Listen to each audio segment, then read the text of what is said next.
पिछली वीडियो में आपने देखा कि हमने संविधान की परिभाषाओं को देखा, हमने राज्य की परिभाषा को देखा कि कोई भी राज्य समाज और संप्रभुता के साथ मिलकर बनता है। हमने कठोर संविधान और लचीले संविधान को देखा, हमने उनके लाभ और उनकी कमियों को देखा। हमने कठोर संविधान के लाभ और कमियों को देखा, हमने लचीले संविधान के लाभ और कमियों को देखा। आज हम देखते हैं कि संविधान के लिखित संविधान और अलिखित संविधान क्या होता है। लिखित संविधान यानी कि ऐसा संविधान जिसे एक विशेष समय में लिखा गया हो, जैसे कि भारत अमेरिका का संविधान, यानी कि ऐसा संविधान हम यहाँ लिखित संविधान लिख दे रहे हैं। लिखित संविधान की बात करें, ऐसा संविधान जिसे एक विशेष समय में लिखा गया हो, ऐसा संविधान जिसे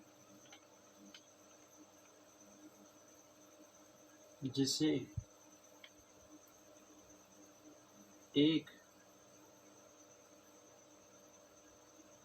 विशेष समय में लिखा गया हो।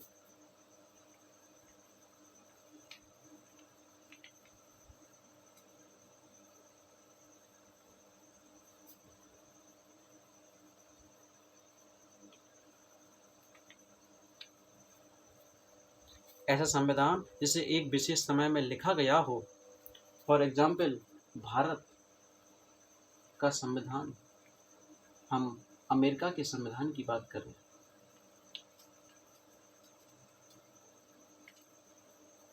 ये संविधान एक निश्चित समय में लिखे गए हैं और अब हम अलिखित संविधान को देखते हैं।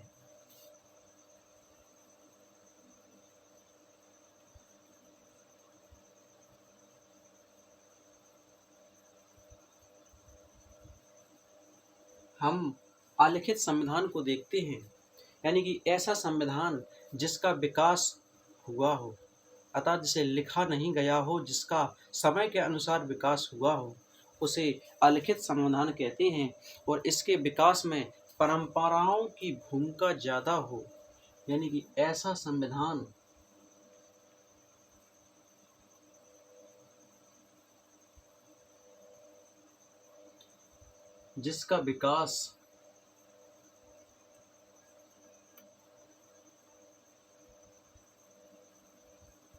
जिसका विकास हुआ हो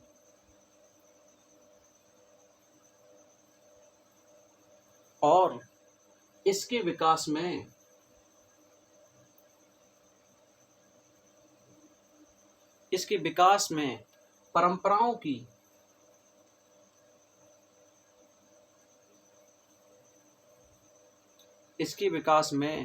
परंपराओं की भूमिका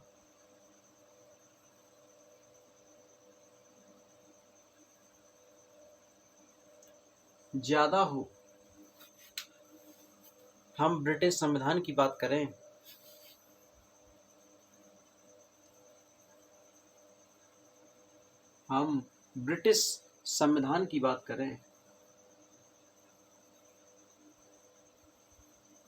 एग्जाम्पल के तौर पर हम ब्रिटिश संविधान की बात करें, तो ये थे लिखित संविधान और अलिखित संविधान के में अंतर। लिखित संविधान में ऐसा संविधान जिसे एक विशेष समय में लिखा गया हो, वो लिखित संविधान कहलाता है। हम एग्जाम्पल की बात करें तो भारत, अमेरिका। और अलिखित संविधान ऐसा संविधान जिसका विकास हुआ हो और इसके विकास में परंपराओं की भूमिका ज़्यादा हो, उसे अलिखित संविधान कहते हैं। हम एग्जाम्पल के तौर पर देखें ब्रिटिश का संविधान। अब हम अच्छे संविधान के लक्षण देखें कि अच्छे संविधान के लक्षण क्या होते हैं। एक अच्छे संविधान के लक्षण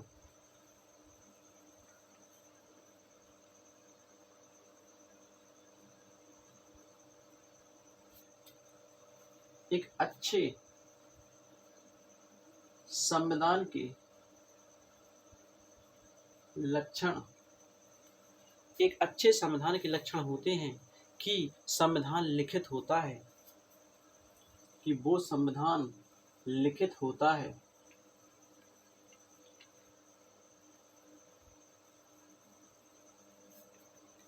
कठोर एवं लचीले संविधान का वो मिश्रण होता है। जैसे कि हम एग्जाम्पल के तौर पर भारत की बात करें, कठोर एवं लचीले संविधान का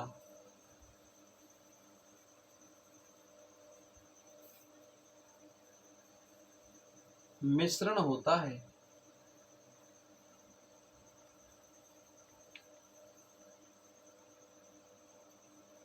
और संविधान में मौलिक अधिकारों पर बल दिया जाता है। संविधानों में, यानी कि संविधान में जो अच्छा संविधान होगा उसमें संविधान में मौलिक अधिकारों पर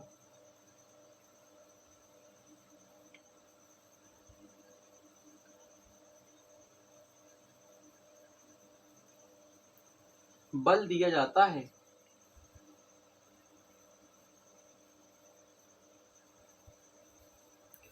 और वो संविधान गतिशील होना चाहिए, यानी कि गतिशील का अर्थ है समय के अनुसार उसमें परिवर्तन होना जरूरी है। यानी कि संविधान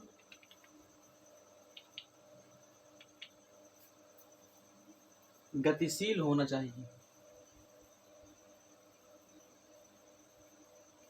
और उस संविधान का गतिशील होना, या वो संविधान, अच्छा संविधान गतिशील होता है। दरअसल हमें संविधान की आवश्यकता क्यों पड़ी? कभी सोचिए अपने आप से कि हमें संविधान की आवश्यकता पड़ी, क्यों पड़ी? दरअसल हमें संविधान की आवश्यकता इसलिए पड़ी क्योंकि मानव के अधिकारों की सुरक्षा के लिए जरूरी था कि हम शासन और शासन व्यवस्थाओं में एक रूपता बनाए रखें। इसके लिए जरूरी है कि संवैधानिक संस्थाओं के बीच विवाद का समाधान हो। इसलिए हमें जरूरी है कि शासन व्यवस्था ऐसी हो जिसमें एक रूपता हो, सभी के लिए समान कानून हो, नियम हो। इसलिए संविधान की हम जब परिभाषा देखते हैं तो ऐसा संविधान जिसमें सरकार के अधिकार और कर्तव्यों का उल्लेख होता है और नागरिकों के अधिकारों और कर्तव्यों का उल्लेख होता है, उसे संविधान कहते हैं। अब हम संविधानवाद को देखते हैं।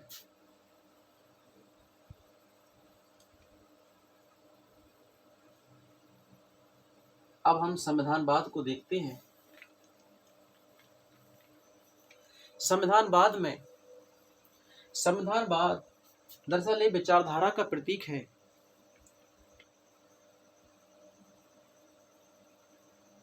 संविधानवाद विचारधारा का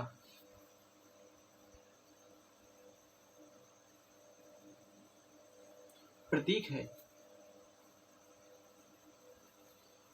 इसका निर्माण की हम बात करें तो किसी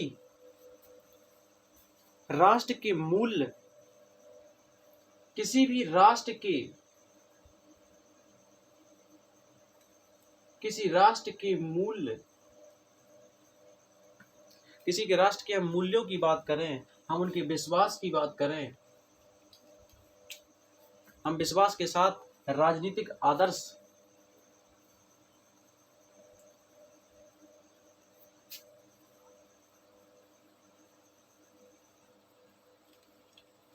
आदर्शों की बात करें, हम डायग्राम के माध्यम से समझते हैं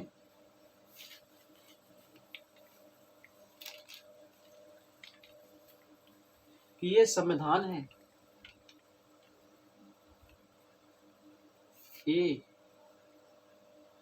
ये संविधान है।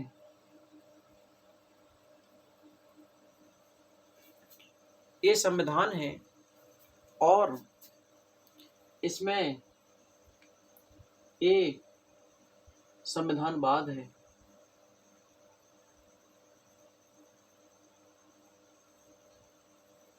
और संविधानवाद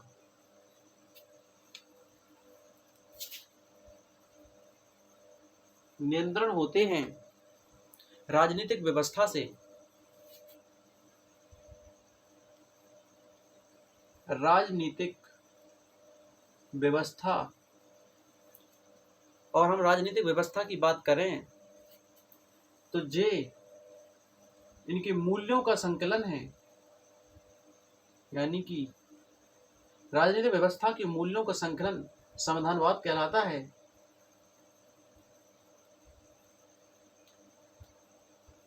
मूल्यों का संकलन यानी कि व्यक्ति एवं समाज के विकास को एक प्रोत्साहित करना ही इसका काम है। ये व्यक्ति एवं समाज के विकास को प्रोत्साहित करता है। अब हम संविधान एवं संविधानवाद में अंतर को समझें।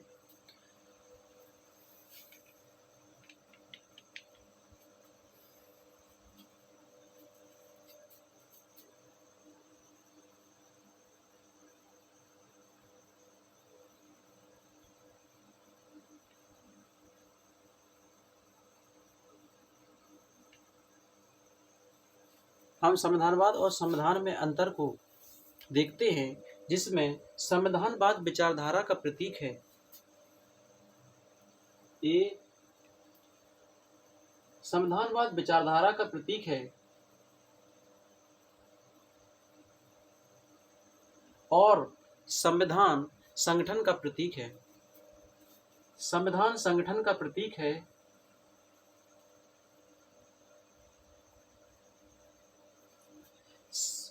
संविधानवाद विकास का प्रतिफल है।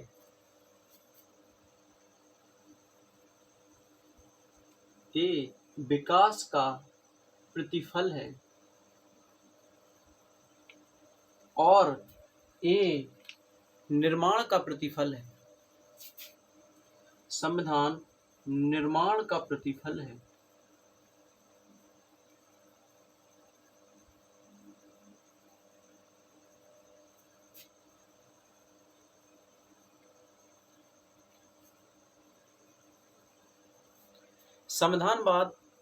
संविधानवाद साध्य है, यानी कि लक्ष्य है, तो संविधान साधन है। अगर आप संविधानवाद को प्राप्त करना चाहते हैं तो पहले आपको संविधान से होकर गुजरना ही होगा।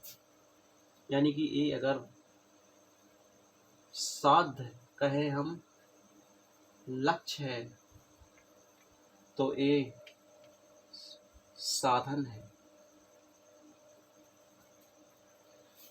संविधानवाद की अगर हम विशेषताओं को देखें तो हम देखते हैं कि संविधान मूल संबद्ध अवधारणा है।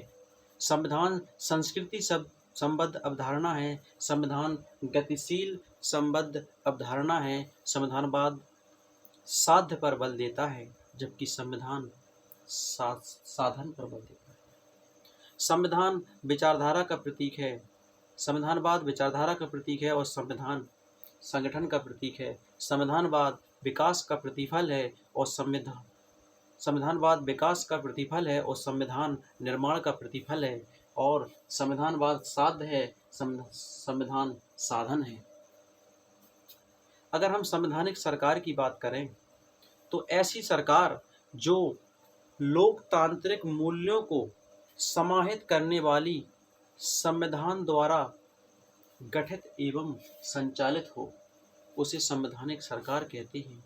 अर्थात ऐसी सरकार जो लोकतांत्रिक, जिसमें मूल्य हों, यानी कि लोगों के द्वारा चुनी गई सरकार उनकी अपेक्षाओं पर खरा उतरे, ऐसी सरकार और ऐसी गठित सरकार को ही हम संवैधानिक सरकार कहते हैं। जो संविधान की विधि के अनुसार बनाई गई हो, उसे हम संवैधानिक सरकार कहते हैं।